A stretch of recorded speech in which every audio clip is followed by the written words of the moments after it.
Enchantée. Enchantée. Désolée, je me filme. Ah. C'est un petit camion à charger. Ah. C'est l'Australie. C'est difficile en ce moment de faire expédier du vin. À cause de la guerre dans le monde, et puis de Il y en a tout. absolument, ouais. Ça fait beaucoup de choses. Oui.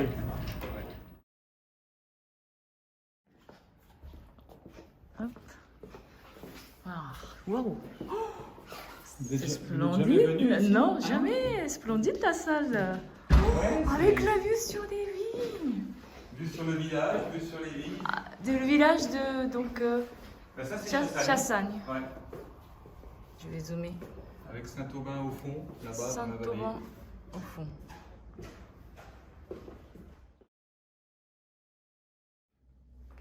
Donc ça, ce sont là vous avez dégusté le Haute-Côte de Beaune, que l'on appelle donc au bout du monde, qui se situe, ici on est à Chassagne-Montrachet, ces parcelles se situent à 10 km au nord, à une altitude d'environ 400 mètres, et qui est un secteur beaucoup plus froid, beaucoup plus frais, qui nous donne des vins, qui nous donne des raisins de Chardonnay que l'on récolte après nos raisins de Chassagne, de Saint-Aubin et de Puligny, puisqu'ils sont plus tardifs.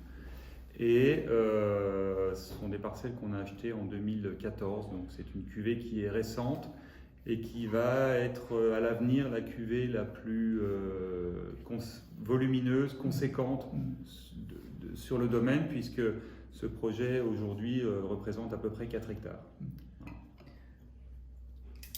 En quelle année vous avez fait acquisition de cette vigne? En octobre 2014. Et la première récolte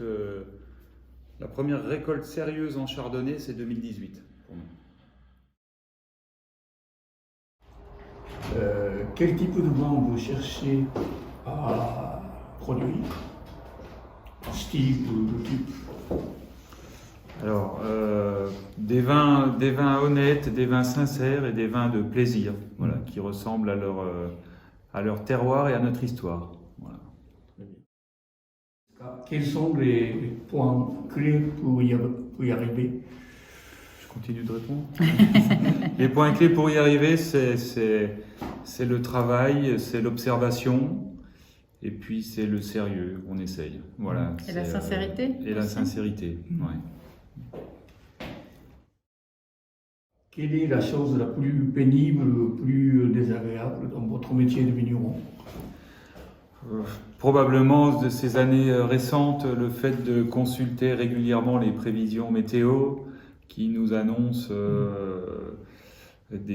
souvent des petits aléas à venir avec les gels de printemps des dernières années. Et là, puisque c'est aussi l'actualité, puisque aujourd'hui on est le 23 mars et ça va redevenir un petit peu notre quotidien pour les jours à venir. Voilà. Le plus difficile à gérer, c'est vraiment la condition météorologique sur laquelle on ne peut pas influer.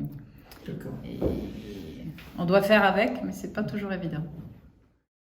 Quelle est la chose la plus agréable et la chose qui vous donne le plus de satisfaction dans votre métier?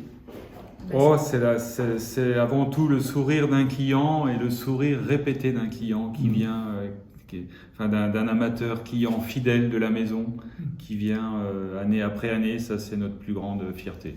Très bien. Des bouteilles gardées en cave et dégustées souvent, peut-être 5, 10, 15 ans après, et dans de bonnes conditions pour des événements familiaux. Et voilà, on a toujours une petite part de nous qui les accompagne. Avez-vous apporté récemment des changements à votre travail, des vignes et des caves?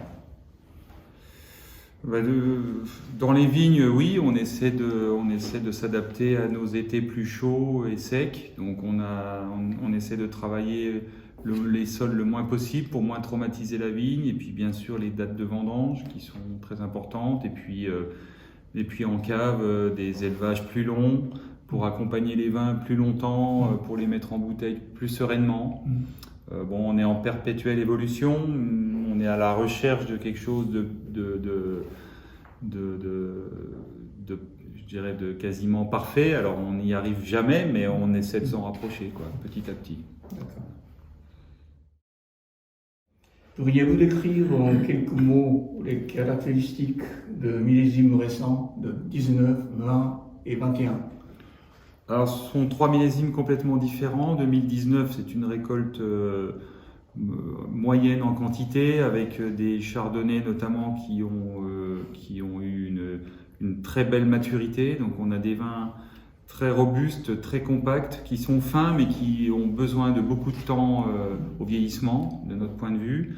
Les 2020 que l'on vient de déguster sont un petit peu plus immédiats, un petit peu plus ouverts, et seront probablement plus faciles à apprécier plus tôt, même s'ils auront eux aussi un très beau potentiel de vieillissement. Et puis 2021 qui est le petit dernier, qui est un millésime tout petit en quantité. Et là, on a eu, comme vous le savez probablement, une récolte, enfin une saison beaucoup plus pluvieuse et froide, ce qui nous a donné des raisins avec moins de maturité. Et là, on revient sur sur des vins un petit peu plus classiques, un petit peu qui vont nous rappeler un peu les millésimes des années 80, des choses comme ça. Voilà. Qu'est-ce que vous faites au jour de congé? Alors, du vélo le matin et du restaurant à midi. Voilà. Et un peu de montagne. Et un peu de montagne, oui. Un petit message aux amateurs de vin japonais, s'il vous plaît.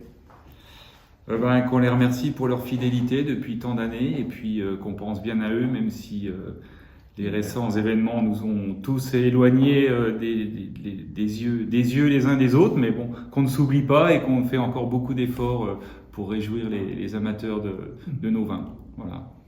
Merci à vous. Merci beaucoup. Merci. Parfait.